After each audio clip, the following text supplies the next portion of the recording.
जय श्री राम जय हनुमान संकट मोचन कृपा निधान। जय श्री राम जय हनुमान संकट मोचन कृपा निधान। आज हम लोग श्री रामचरितमानस के सुंदर कांड का दोहा 7 से लेकर 9 तक का जो है पहले अवधी भाषा में फिर हिंदी में इसका अनुवाद सुनेंगे। जय हिंद जय भारत माता का स्वागत है। आपको मेरी भाषा आपको अपनी भाषा लगेगी, सरल भाषा है, अज्ञान की भाषा है, बुद्धिमान की भाषा नहीं है, बुद्धि विवेक की भाषा नहीं है।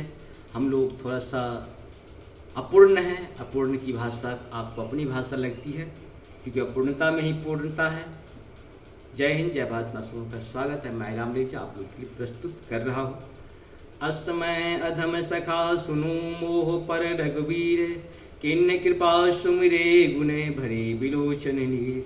हे सखा सुनिए मैं ऐसा अधम हूँ, पर श्री रामचंद्र जी तो मुझ पर भी कृपा की है। भगवान के गुणों का स्मरण करके हनुमान जी के दोनों नेत्रों में प्रेमाश्रुओं का जल भर आया। जानता हूँ अश्य स्वामी विसारी, फिर हित काहे न होई दुखारी। यही विधि कहत राम गुणग्रामा, पावा निवार्थ विश्रामा। जो जानते हुए भी ऐसी स्वामी श्री रघुनाथ जी को बुलाकर विशेषों के पीछे भटकते फिरते हैं, वे दुखी क्यों न हो। इस प्रकार श्री रामचंद्र जी के गुण समूह को कहते हुए उन्होंने अनिवार्चनीय परम शांति प्राप्त की। पुनि सब कथा विभीषण कही, जही विधि जनक सुत हितहु रही। तब हनुमंत कहा सुन भ्राता, देख चहु जानकी माता।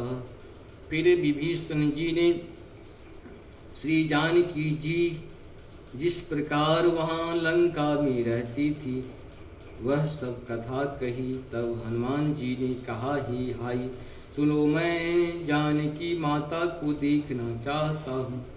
जोगुत विभीषण शकल सुनाई, चलऊँ पवन सुत विदा कराई। करि स्वे रूप गयो पुनित हवा, बन शोक सीता रह जहवा।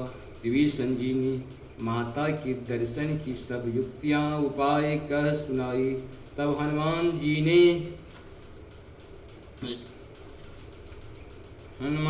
जी विदा लेकर चले। फिर वही पहले मशक शरीर का रूप धर कर वहाँ गए जहाँ अशोक वन में बन के जिस भाग में सीता जी रहती थी।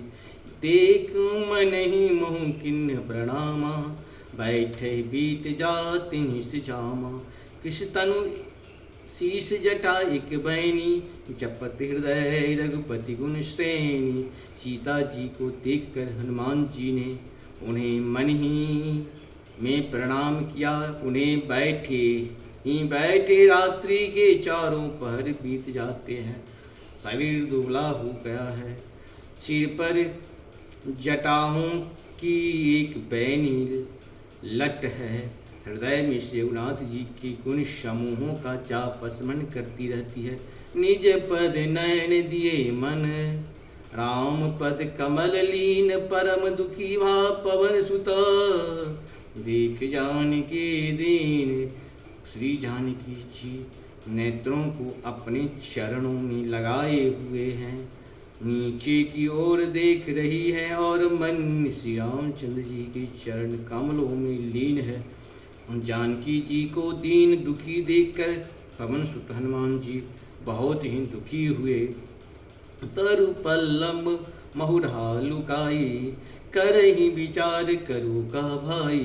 तही अवसर रावण तुम आवा, संग नारी बहु किए बनावा। हनुमान जी वृक्ष के पत्तों में छिप रहे और विचार करने लगेगी, हे भाई क्या करूं, इनका दुख कैसे दूर करूं। उसी समय बहुत सी स्त्रियों को साथ लिए सज धज कर रावण वहाँ आया।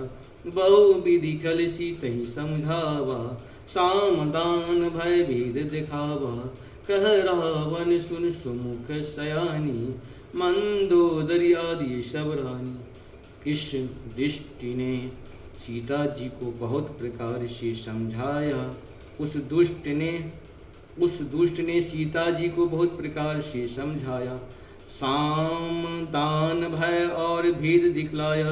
रावण ने कहा, हे सुमुखी, हे सयानी, सुनो मंदोदरी आदि सब रानियों को, तब अनुचर ही करहूँ पन मोरिया। एक बार बिलोक मम ओरा, तेन धरी ओट कहत वैदेही, सुमरि अवधपति परम शनेही। मैं तुम्हारी दासी बना दूंगा, यह मेरा प्रण है, तुम एक बार मेरी ओर देखो तो सही।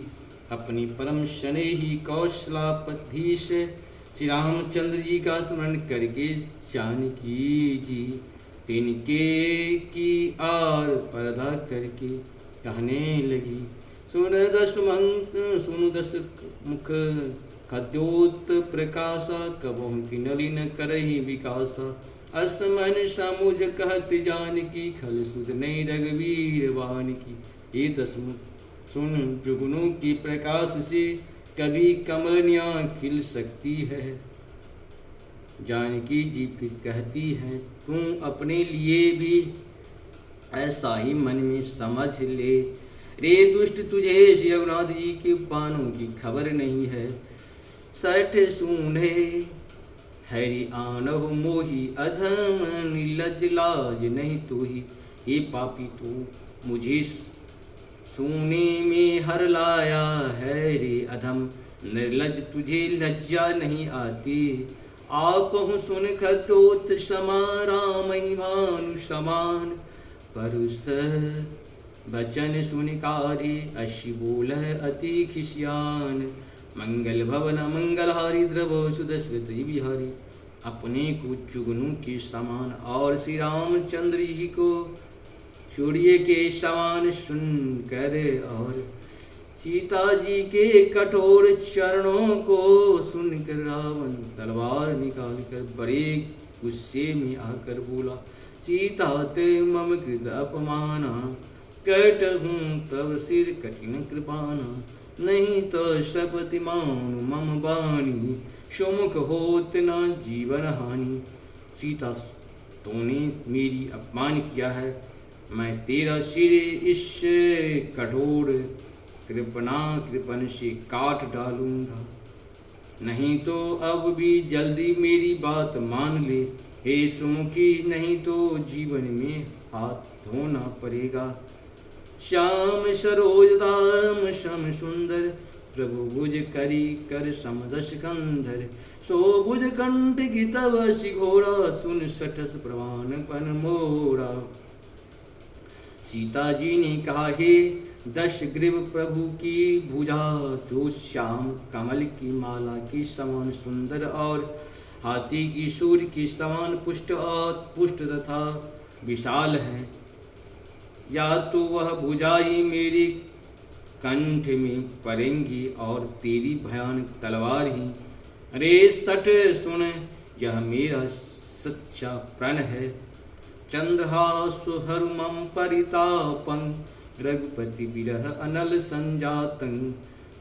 शीतल निशित बहसि भर धारा, कह सीता हरु मम दुख भारा। सीता जी कहती हैं, हे चंद्रहास तलवार, श्री रघुनाथ जी के विरह की अग्नि से उत्पन्न मेरी बड़ी भारी जलन को तुम हर ले। ये तलवार तुम शीतल तीव्र और श्रेष्ठ धारा बहाती है, अर्थात तेरा धारा ठंडी और तेज है। तू मेरे दुख के बोझ को हर ले। सुनत बचन पुनि मारन धावा, मैं तन्या कहु नीत बुझावा। कहसी सकल निश्चरनि बुलाई, सीत ही बहु विध त्रास जाई। सीता जी के वचन सुनते ही अब मारने दौड़े, सुनते ही वह मारने दौड़ा। तब मैदानव की पुत्री मंदोदरी ने नीति कहकर उसे समझाया। तब रावण ने सब राक्षसियों को बुलाकर कहा कि जाकर सीता को बहुत प्रकार से भय दिखाओ। मास दिवस मोह कहा न माना, तो मैं मारे विकाट कृपाना। यदि महीने भर में यह कहा न माने, तो मैं उसी तलवार निकाल कर मार डालूंगा। इस प्रकार से हम लोगों का 7 से लेकर 9 का सुंदरकांड का ये पूर्ण हुआ। देखिए हमारे शास्त्र ने हमें क्या दिया है। सीता जी अपने प्राण हराने के लिए तैयार है, लेकिन किसी दूसरे के बस में जाने के लिए तैयार नहीं है। इसी से हमारे जो माताएं हैं, बहनें हैं, जो भी हैं, अपने प्राण को त्याग कर दीजिए, लेकिन किसी बेधर्मी के साथ अपना किसी प्रकार का विचार मत रखिए। आप सबों से निवेदन है कि मेरे चैनल को सब्सक्राइब जरूर करें, लाइक करें, शेयर करें। जय हिंद, जय भारत। सबका स्वागत है। नमस्कार, धन्यवाद।